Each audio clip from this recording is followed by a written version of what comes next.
Philosopher and great thinker from Denmark, Søren Kierkegaard, once wrote, "The sign of a good book is that it reads your thoughts." You are holding such a book in your hands.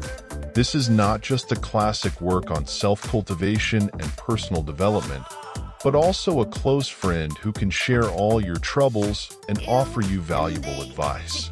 However, I want to warn you about something. This book won't do anything for you on its own. If you truly want to change your life for the better, if you're determined to invest time, intellect, and commit to making your goals a reality, and if you're not joking around with yourself, then indeed you're holding a diamond just pulled from the rough, a roadmap to success, a valuable plan that can completely change your future. Bill is also someone with a passionate commitment to his work, and for me, that's a prerequisite for success. Bill's passion for his work always shines through, and it's thanks to that passion that the Learning Annex has grown and flourished so impressively.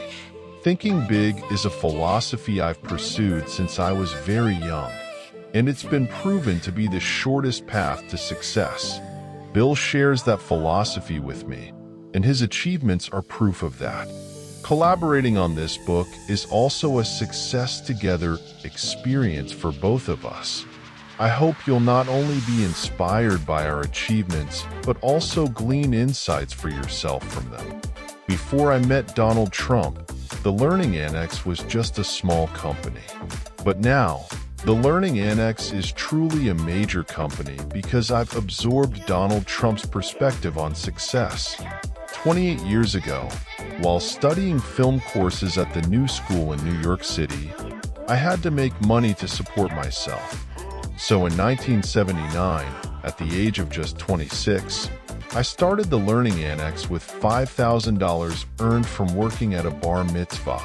Initially, I only saw the Learning Annex as a school for instructors to share their knowledge and experience with filmmakers interested in experimental filmmaking.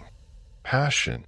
But my girlfriend at the time, a pottery teacher, suggested expanding the teaching program and building a school with a completely different learning method, aimed at helping students quickly learn and absorb things they couldn't find anywhere else. And thus, the Learning Annex was born. In the early days, dressed as a clown, I stood on the streets of Manhattan, handing out flyers about the courses.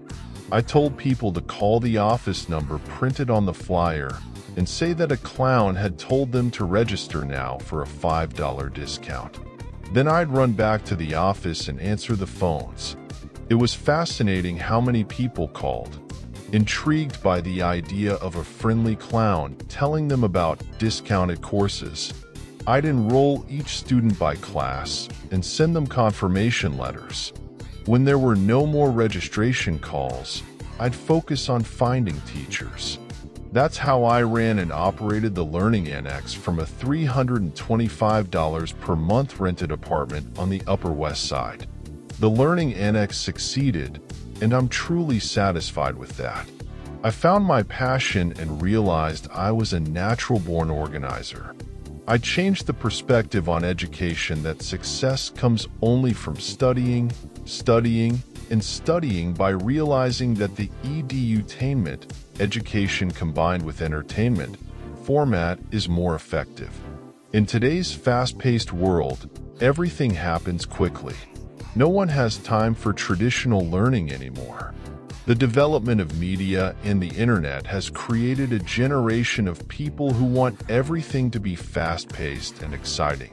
So, I decided to invite top names to teach because I wanted my teachers to be reputable and highly respected individuals.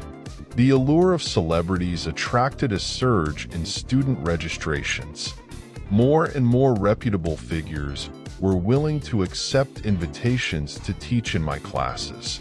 Alongside hundreds of other names, famous figures like Sarah Jessica Parker, Harrison Ford, Richard Simmons, Henry Kissinger, P. Diddy, Susie Orman, Barbara Bush, Larry King, Desmond Tutu, Renee Zellweger, Deepak Chopra, and Rudy Giuliani lit up the Learning Annex's lecture podium. You may wonder how I managed to invite these stars. With limited funds, I had to persuade famous figures in a non-monetary way. It was about responsibility. I told them, "You've succeeded, so why don't you give back?" I remember vividly, film mogul Harvey Weinstein was extremely hard to convince. To get Harvey's nod of agreement, I had to really push him. Out of goodwill, please give Learning Annex students just 1 hour of your time. And Harvey truly captivated the audience with his profound insights and incredibly interesting stories about how he entered Hollywood through a lecture that lasted for hours. Indeed, persuasion was no longer an issue with nearly all major reputable figures.